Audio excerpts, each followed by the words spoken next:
The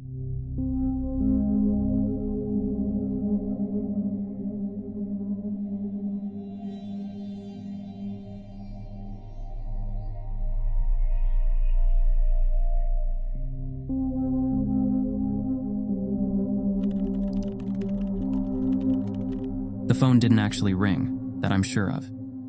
I carelessly picked up my phone and scanned the notifications. Like all other normal human beings in North America, I check my cell every 15 minutes for that sweet, sweet dopamine rush that comes with the notification of a new text or Snapchat message.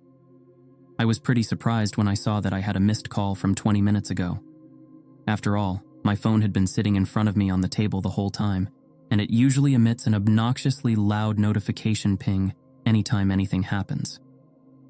The thought that I missed my ringtone of Natalie Imbruglia's Torn playing, Leave Me Alone, I chose it half ironically, was surprising. I checked the notification, assuming it was most likely spam, and was surprised to see that the call came from my local area code and that it even had a real-life name attached to it. Usually when I get a scam call telling me that Interpol has me on a watch list and that they'll lock me up forever unless I pay $213 via a very shady e-transfer, it's from a private caller. This time, there was a name, Diane Vale. It was still most likely a spam call, but I had been recently playing some modest gigs and opening for up-and-coming artists with my band, and I'd made sure to hand out my music business card, don't judge me, like candy at this point. I figured it wouldn't hurt to call back with this small, exciting but irrational what if thought in the back of my mind, and so I did. After a few rings, I heard someone answer the phone.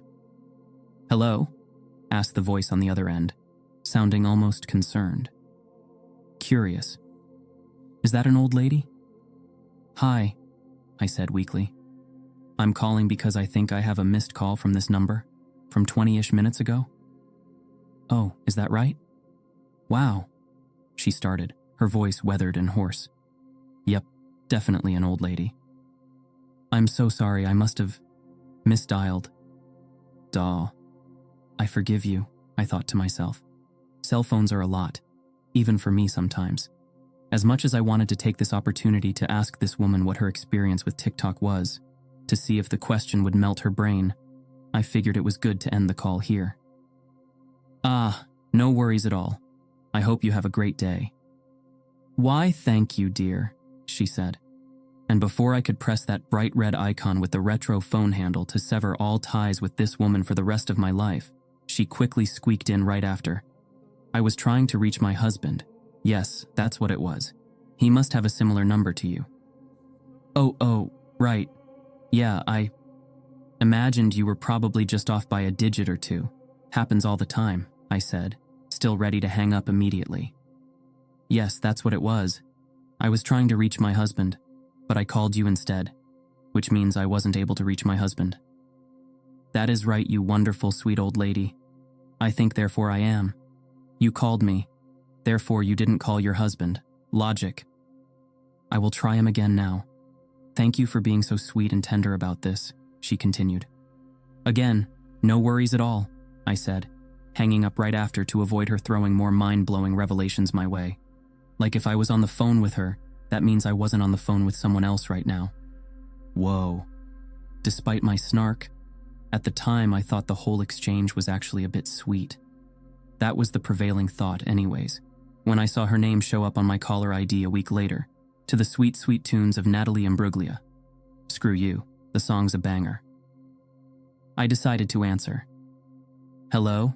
I said. Diane took a while to respond this time. She almost seemed surprised when she did. "Wait, you're not Martin?" "Nope. I think this must be a wrong number." The revelation approached Diane at a glacial pace. Eventually, it clicked for her, and she answered with certainty. You must be the same woman I called last time. Your voice sounds so clear." "Yep, it's me again." "Well, my goodness, you must be fuming that I accidentally reached out to you again." "Not at all, ma'am, you're all good. Best of luck reaching your husband." "Oh, well, it's not my husband this time, actually. It's my brother I'm trying to call." "Gotcha. Well, best of luck, I gotta run." I hung up the call just as she was mid-sentence through her response. I felt rude doing it, but at the same time, you have to nip things like this in the bud immediately before they drag out. If someone on a cold call or on the street asks you for 20 seconds of your time, be stern, say no and move on. It's the foot in the door technique, and I had to quash it before she felt empowered to share a series of boring stories with me. It wasn't until nighttime that same day that I realized it was pretty weird that she contacted me on another misdialed call, this time after trying to reach her brother. Did her husband, her brother, and I all have very similar phone numbers or something? I pushed the thought aside and moved on. And after 2 weeks of no misdials, I'd assumed that she'd moved on too. It turns out that the third time was the charm, actually. And this time, Diane's reappearance was only frustrating and nothing else. I heard the tail end of my ringtone playing at what must have been 2 a.m. in the morning. I got up just as my phone stopped ringing and checked who the call had come from. Motherfucking Diane again. Except this time, it wasn't just this one missed call, it was 20. She'd been trying me for over an hour, and I'd just slept through all of it, apparently. I blocked her number and went back to bed. In the morning, I'd noticed that she'd also sent some voicemails. Out of morbid, annoyed curiosity, I decided to give them a listen. I expected to hear a mundane series of messages about her day, an incident at the bank, a complaint that oranges at the supermarket cost 20 cents more than usual, or her frustration that her husband and brother still weren't answering her calls. Instead, as I listened, every voicemail was the same. Breathing. Just her breathing. One voicemail after another. Continuous. Running for minutes each time before cutting out to the next message. Occasionally, it felt as if her breathing would rupture, like she was just about to start crying, but she never did. What in the ever-loving fuck? I wasn't sure if I should have been creeped out or if I should have felt really bad. Regardless, I was able to rationalize all of this again. She clearly was just terrible with technology, and the line, "leave your message after the beep," meant nothing to her. Never mind the fact that answering machines had been a thing for a really long time before the advent of voicemail, so she really must have been living under a rock to have missed all of that. I decided to run with my half-baked explanation for the purposes of buttoning all of this up in my head as quickly as possible. Thanks to me blocking her number, the next couple of months were business as usual. All was normal in my world. Yes, I would still get a strange sinking feeling in my stomach every time I thought about Diane's series of late-night calls. But overall, the hustle and bustle of everyday life allowed me to put the incident behind me. Then, on a not-so-special day at a not-so-special time, my phone started ringing. I instinctively went to pick it up as I was actually awaiting a call from one of my friends at that moment. I almost had an aneurysm when I saw the name Diane Vale on the caller ID. My curiosity on how she'd overridden me blocking her number was quickly quashed when I realized that her number looked way different this time. It definitely wasn't from my local area code. She changed numbers to reach me. I answered the phone. "I don't know what the fuck is wrong with you, but stop fucking calling me." "I'm completely alone," she interrupted. Her interjection stumped me momentarily. "I'm alone," she continued. "I heard you. My husband, my brother, my family and friends, they've all passed. I have no one. I'm completely isolated." Look, I'm sorry to hear that really, but that's no excuse. I just need someone to talk to. Please, just one meaningful conversation, and then you won't need to hear from me anymore. God damn it. Okay, I replied. As weird as this whole ordeal was, seriously, calling a stranger because you're lonely under the pretense that it was just a wrong number? If getting her to talk about the heartache that comes with growing old alone and losing everyone you love was enough to put her at ease, then I could probably burn 10 minutes for it. Secretly, I was more frustrated at the potential kids, grandkids, or extended family that this woman may have had who'd left her all alone with no emotional or social support. "Sometimes it feels like I've always been alone," she started. "And yet, I have memories of a time when life was full. There was company, laughter, liveliness. I can distinctly remember moments where it felt like I had almost done too much socializing. where the presence of others was almost overbearing, if you could believe it. You don't say? Ah, in hindsight, what a strange, foolish thought for me to have had, she mused, her voice trailing off. I decided to multitask. I had a concert later in the evening, and I figured I could put her on speakerphone and start getting ready. I went to the bathroom, placed my phone on the countertop next to the sink, and started doing my makeup in front of the mirror. I'm sure that reminiscing on the past probably brings back some mixed feelings. I'm sorry to hear that you feel alone nowadays. No old friends or extended family around for you to talk to? I asked her. Nope. Everyone I've been close to has passed. Damn, that really does suck. I tried to approach the conversation from a new angle, while applying eyeliner. Might be a strange question, but is there any way for you to try to make some new friends, you think? Or do you have any kids or grandkids that you could try to reach out to, maybe? I've tried with my kids. No luck. They never answer. That's a shame, I replied. But on the topic of new friends, yes, absolutely. I would certainly love to make some new friends. That's good, I said. But as I spoke, something felt off. I felt a chill going up my spine. Like something inside me, some inner barrier, had just been broached. It's a hard feeling to describe. I hope you can find some way to feel empowered, I continued, shaking off the weird feeling. To make some new friends, and to get everything you still can out of life. You should never give up on making your life a fulfilling one, you know? Even when the circumstances aren't great. Man, I was really pulling out all of the platitudes today. Never. Never ever. I've always been persistent. I've never been one to give up hope on having and maintaining a wonderful life. Not a chance. Not in a million years, she responded with conviction. I tried to focus on her words in the conversation, but I kept getting distracted. I noticed the strangest thing in the mirror. My free hand was caressing my hair slowly, in a really strange way. Why am I doing that? I returned my arm to its normal resting position and went back to dabbing on some concealer under my eyes. But every time I feel hopeful, I sink into sadness again. It truly is the worst thing to lose your family. I'm really sorry to hear that, I responded. I meant it. It was a brutal accident. We were all in the car. It was my brother driving. He'd had this brief moment of negligence. He was distracted in conversation and had turned his gaze away from the road. And it was at that same time that another driver in another car had a moment of recklessness. It was a perfect accident, almost like the opposite of serendipity. 2 momentary lapses leading to a terrible cosmic mistake. I was caressing my cheek. Wait, why was I caressing my cheek? Yes, my skin is amazing, but I don't usually feel compelled to touch it like that. I brought my free hand back to its resting position yet again. That's fucked up. I'm truly sorry about that. And just so I'm following, that accident is how you lost your brother? Everyone. My brother was driving. His wife was beside him in the passenger seat, and in the back of the car it was myself, my husband, and my sister. Jesus, that's fucking brutal, excuse my language.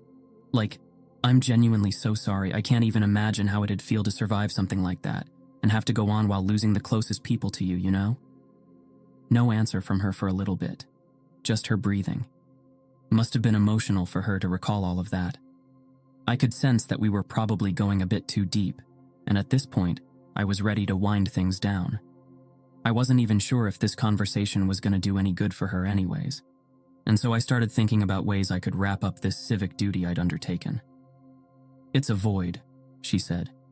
Yeah, I totally get that. Like, we probably don't want to get into it too much, but like, I've lost people close to me too, and it definitely feels like it's a hole in your... Where you end up when it all ends is a void. It's not at all what people said it would be. What?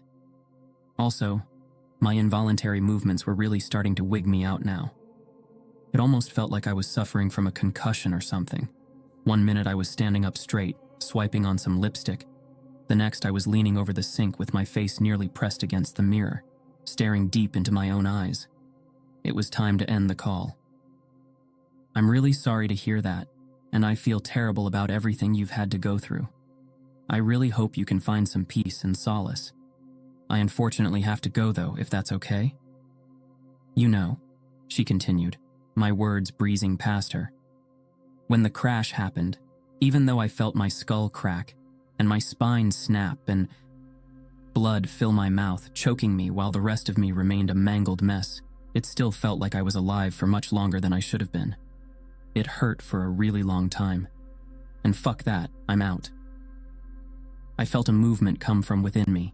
I was pushing my hair back, but I wasn't doing it. But then I thought, when I'd finally crossed over, that I'd be connected with everyone again. We would all be together. But it wasn't true. It's just a void. It's darkness. A sea of it. And it's lonely and horrifying. And yet the hopelessness is paired with a strange vigor. I really want to return back to life. I went to hang up the phone. Why are my hands violently clasped together? "Easy now. I can feel you. Stay on a little while longer. I'm almost there," she said. Oh, fuck. I'm ready to move on from this. I'm ready to start a new life, make new friends again, walk down the street and hear the noise of cars and casual conversations. Company. Why do I feel like I'm about to pass out? Why do I feel like there's something blossoming from me? I am so thrilled you called back and kept answering, because I swear to you this has all happened for a reason, and I'm almost there, and I am almost completely inside of you, and you are so beautiful and young, and I can already imagine with real vividness the friends I'm going to meet, and the new memories I'm going to make, and just the liveliness of it all, and everything, even through the pain. It all means something. I am utterly convinced about that fact. Her speech started to become more rapid, more intense.